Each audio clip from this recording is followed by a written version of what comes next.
هێژای پیردەیان جەحفار ڕێبەبەرێک کوچ و کوچبەران و بەرسەفدانە قەیرانان لە پارێزگەها دهۆکێ دپەرسم هێژای پیردەیان تو بخێراتیە کوردستان 24 هین وێ بڕیارە ئەنجومەنی وەزیرên عێراقê بۆ کۆمکردنا داتا و هژمارە ئاوارەیên شنگالی و ناوچەیên دیên ڕزگارکردی لە دەشتا نەینەوە بۆ دروستکردن و چێکردنا یەکەین نیشتەجێبوونێ لە شنگالی و ناوچەیên دی چاوە دبینن یعنی هین جێ باوەرن ئەف بڕیار بهێتە جێبەجێکردن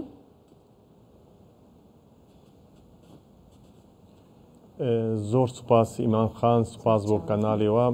حقیقەت 2014 3/8 ڕێکخراوە تروریستیە داعش هێرشکرە سەر گەلێک دەڤەرێت عراقی و تایبەت شنگالێ و لە شنگالیشی وەدیت پڕانیاوان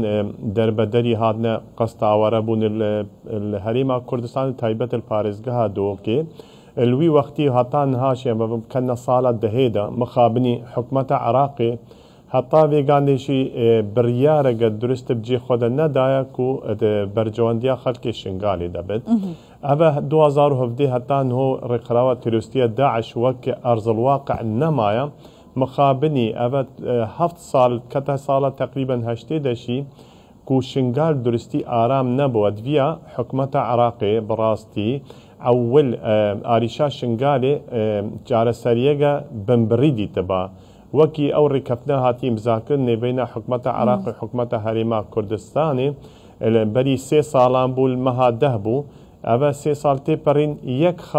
یەک بەندشوێ ڕێکەوتنێ جیبەجی نەکردە لەومانێکی قەت باوەڕ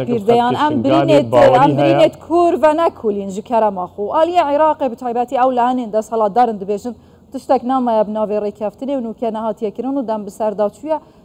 و تو بخۆشی دبێژی ئەvە 3 ساڵە یەک خاڵژی جێبەجێ نەکردە ئەم بەحسان و کە بکەین ji keremaxu زیدەتری سەدە هەفتەیە شنگاڵی وێران بووە زیدەتری 7 گرۆپên çekdar li şengalêne çawa avedanî çêt bîtin ku budce jî weke pêwîst nehatiye terxankirin ava têtekirin kuştina demiye razîkirina demiye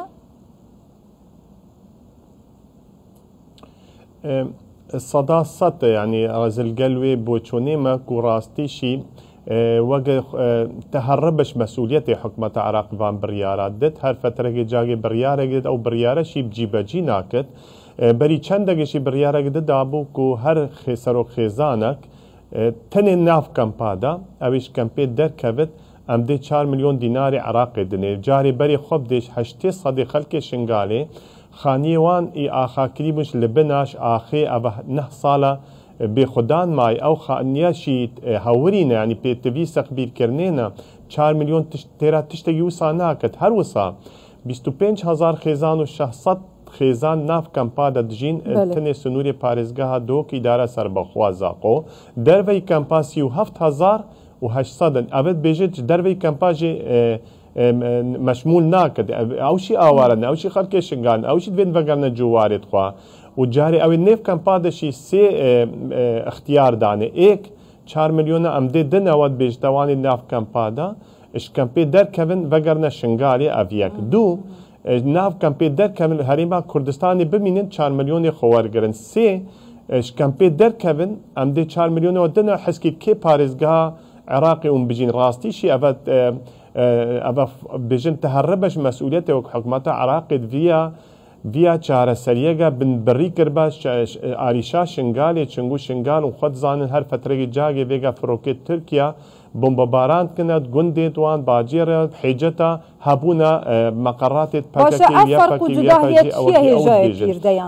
بۆچی بۆ ناوچەیەن دیەنە عێراقی هەر ماڵبەتێکی 5 ملیۆن دیناری عێراقی بهێنەدان ji بۆ شنگالی و خەڵکی شنگالێ 4 ملیۆن ئەو jî سەدایەک حتانوکە ئەو 4 ملیۆن jî وەرنەگرتیە ئەگەر چ نەگەلۆ ئەگەر حکومەتە عراقی نەیە جددیە بۆ چارەسەرکردنە ئاریشا شنگالێ چنگو بەری 3 ساڵەش هێندەکوێ بەگەریانە جوواری خوا ئەو وەرەقەت ئەو داڵگەلوانە بەری نۆکەت گوتن ملیۆن نیڤە ئەو ملیۆن نیڤەشی نەوەرگرتە جاری تو بەری خۆب دێت ڕمادی و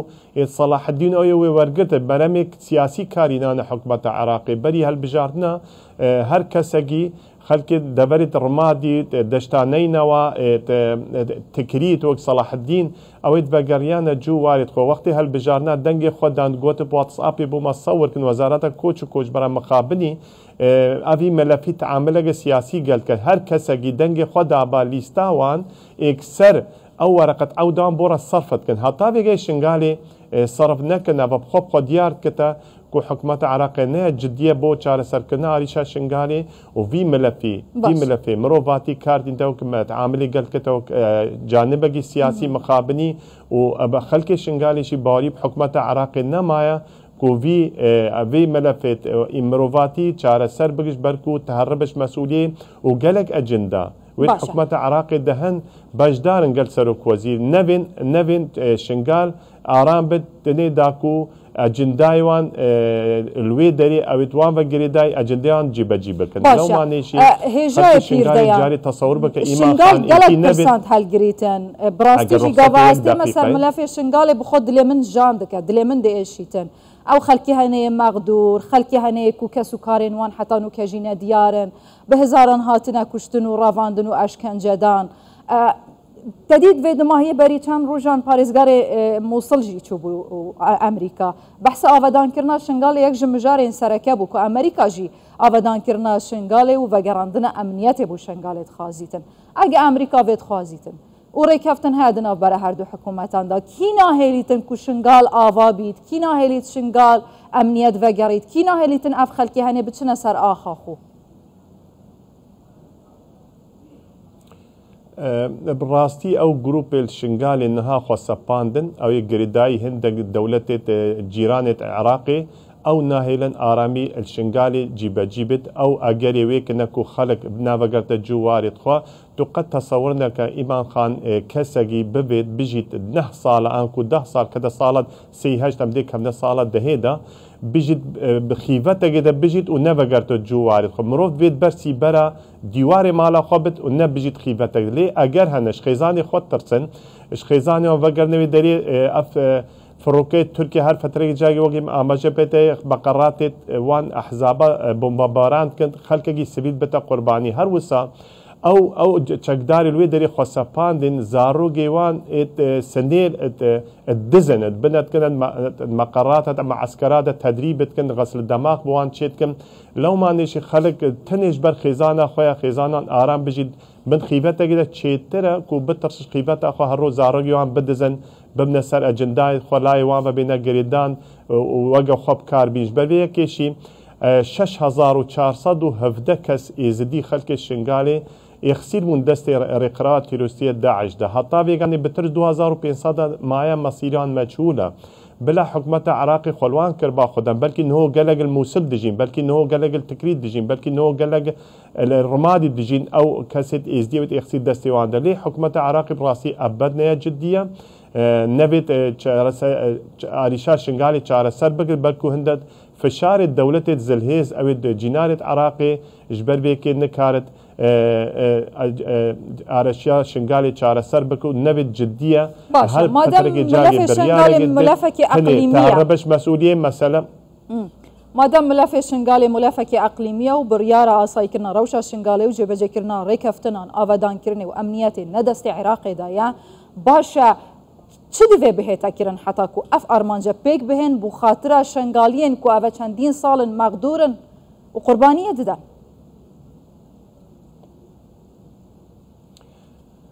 بڕاستی حکومەتە عراقی دڤە هاریکار بەرگەل خەلکی شنگالی ڤە گوهداریە خەلکی شنگالی کردبا بلا بێت نێف قیڤەتا دە گوهداریان بزان معاناتێوان چنە داخوازیەوان چنە ژنوگا بڕیاری بەغدا بدت بڕیاری بەغدا بدت تشتێک سایکۆلۆژیا خەلکی شنگالی نزانن دوو تشتێکیش ئاریشا شنگالی باش وام ناکن سێ یان کو تهربش مەسئولیەت یۆگەی ئاماژە پێدایی بەلکی فشارێت دەولەتێت جیرانت سەر حکومەتە عراقی هەنە تایبەت سەرۆک وەزیرە بە چەندین کابینەهانە پێکینان سۆزادنە خەلکی شنگالی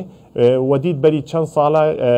بەڕێز کازمیش سەردانە کەمپێکی دهۆکێ کرد کەمپا قادیا بوو دەستێ دوو گەنجێ خەلکی شنگالی گۆتەوان سۆز بە ساڵا بێت ئێک شوەل نێف کەمپان نەمینێت کانی ئەو سۆزە لەومانیش خەلکی شنگالی بەڕاستی باوەری نەمایە حکومەتە عراقی وان سۆزێ خۆجی بەجی کە هەر چەندەگە بڕیارەگە وەگە خۆت دێتەوە نەت بەرجەوەندیە خەلکی شنگالیە و نکارت جیبەجی بکرد بەلکو هەگە نیەتشی هەبێت بلكي في الشارع او بجدار قال حكومه دورمان دوري او جريداي هندك امنيتنينا دولة الجيران و نكات امنيتنينا شنغاليان باوري بحكومه عراق نينا لشنغال جروبين جور بجور هنا هر يك لسيا دولتك بو ارمان جينوان كاردكاتن شنغالي دناف بريدا چونه حكومه هرما كردستان دكاريتن چبكاتن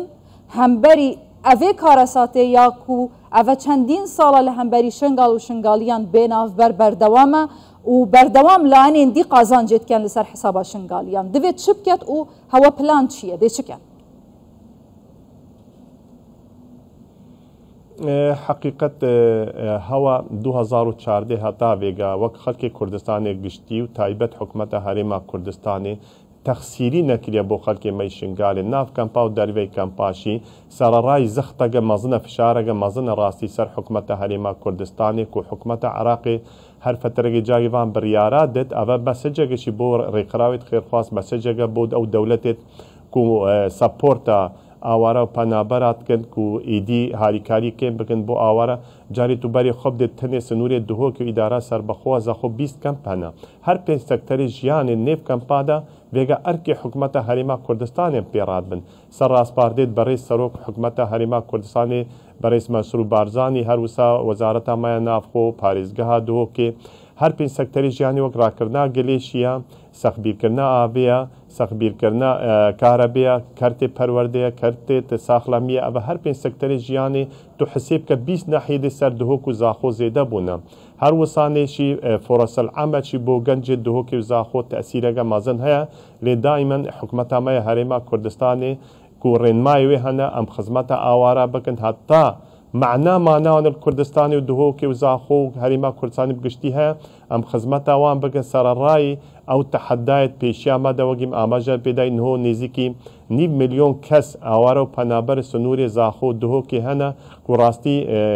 اركاكي غرقي قرصة لي ام هرتم الجوري رنماي حكمتها خوا ام خدمتها وان بكن ام حسيبناكن اوار ام حسيبكن خلقي خوا حتى معنا وان الكردستاني هي الدهوكي هي الزاخوها ام دي خدمتها كن وقي جنابي سروك بارزاني قوتي هاga منانك هبت ام دي كنا قطق بوخا قطق وان براي خوا اول سنوري مدجين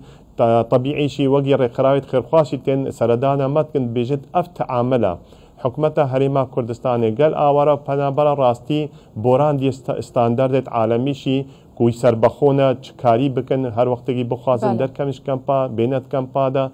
تيكليا خلق كي بخوا كارگي بكن براستي هر تشتگي كو حكومة هرما كردستاني ما بيچيوي ما تقصير نكليا و هر تمشي ما پلان هنا كو پیش وقت شي ام چاوانيا او فراغي تشيد بن شري خرايط خير خواز وحكومة عراقي ما فراغات پر بكن ام وسا كو آوارا پنابرا هست بي نكن كو كي ماسيل وان هنا هتاني كو معنا وان الفيدريا ام ديت خزمتا وان دمن هجاي بير ديان جحفار ريفبري كوچو كوجبر و برسفدانا قيرانا لدهوكي جالاكس باس